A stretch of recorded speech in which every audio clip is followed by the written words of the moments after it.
Hello, everybody. I am Ross Pearson, and today I will be doing my presentation on autonomy.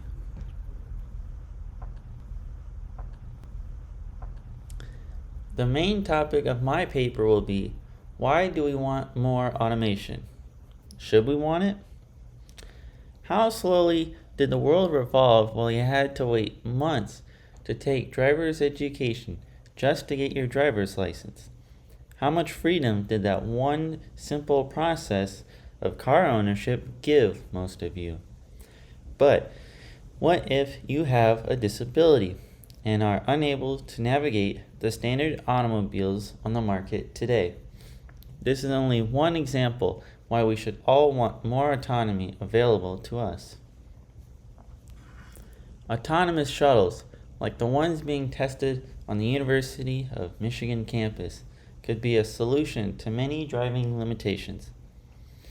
If they can design such a shuttle, why not build automobiles for individual ownership for all citizens, since autonomous vehicles could open up a plethora of options for a variety of handicapped individuals by giving mobile freedom to the disabled.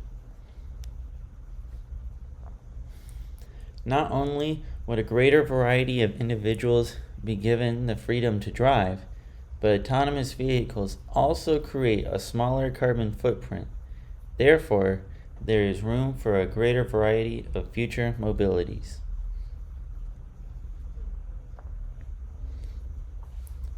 I say we should want more automation because as the bugs are being worked out with the currently autonomous automobiles for the able-bodied citizen, the same could be made available for all citizens because the computer software being used has already proven to consistently be more reliable than a human. Computer programs used in autonomy are unbiased, they are not conflicted with drowsiness, nor are they under the influence of alcohol or emotions. They are programmed to respond with the least amount of physical interaction, and you wouldn't have to schedule your life around the special needs shuttle schedule.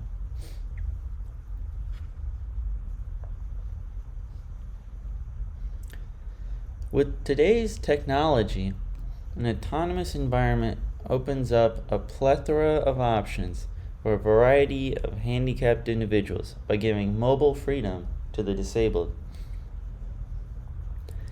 In GM's 1939 exhibit, Norman Bell Jedds created the first self-driving car, which was an electric vehicle guided by radio-controlled electromagnetic fields generated with magnetized metal spikes embedded in the roadway. By 1958, General Motors had made this concept a reality. The car's front end was embedded with sensors called pickup coils that could detect the current flowing through a wire embedded in the road. The current could be manipulated to tell the vehicle to move the steering wheel left or right. In 1977, the Japanese improved upon this idea, using a camera system that relayed data to a computer to process images of the road. However, this vehicle could only travel at speeds below 20 miles per hour.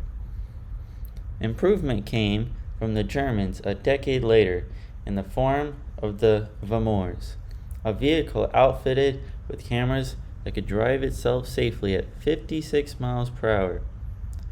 As technology improved, so did self-driving vehicles' ability to detect and react to their environment.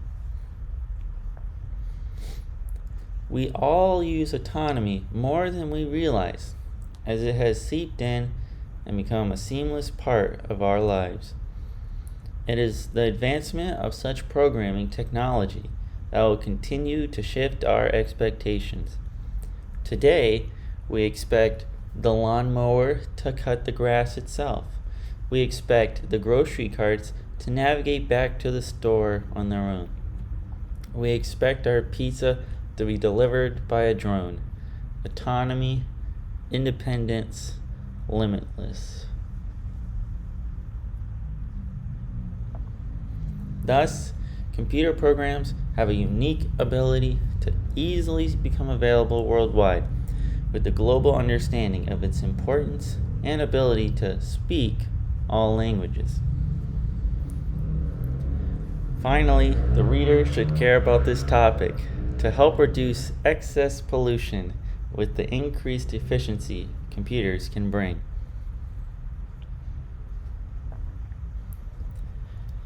Car manufacturers, such as Tesla and their autopilot system, continue to add the convenience of a driver not actually having to be involved with the maneuvers of their car, which means a vehicle could be better equipped to facilitate the needs of a handicapped person, thus enabling them to independently drive themselves to any destination.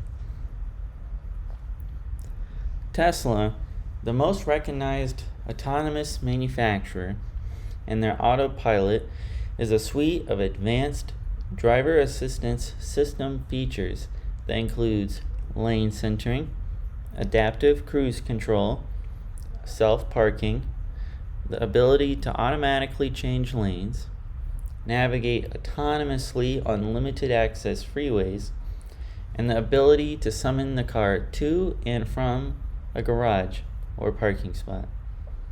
In all of these features, the driver is responsible and the car requires constant supervision.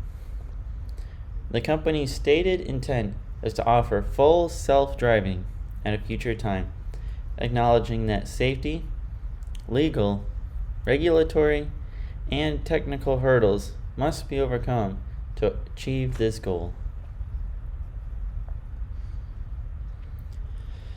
In that future time, emissions output will most likely be reduced with the carefully calibrated programs the computer would compute, enabling it to use the most energy efficient process to get from point A to point B, such as when stopped in traffic, or how energy can be restored back into the car so excessive energy doesn't have to be spent, like in regenerative braking. Autonomous vehicles, particularly those that are passenger cars, could significantly affect the country's ability to cut greenhouse gas emissions and move toward a carbon-free economy. Existing studies, according to the Center for American Progress, suggest that three main factors will determine whether putting more AVs on the road increases or decreases tailpipe carbon emissions. The three factors are: 1.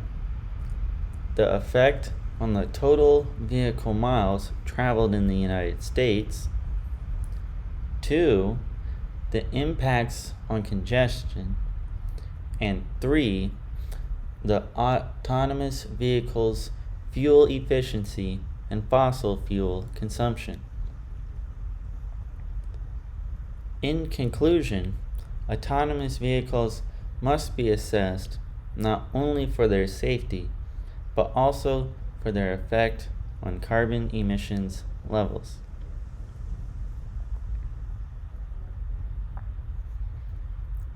So, would the cost be prohibitive to basically personalize each special needs vehicle? If you eliminate the med shuttle and replace them with individual cars, are you gaining any relative decrease in the greenhouse effect? Is society ready to accept giving up the luxury of control to an autonomous car?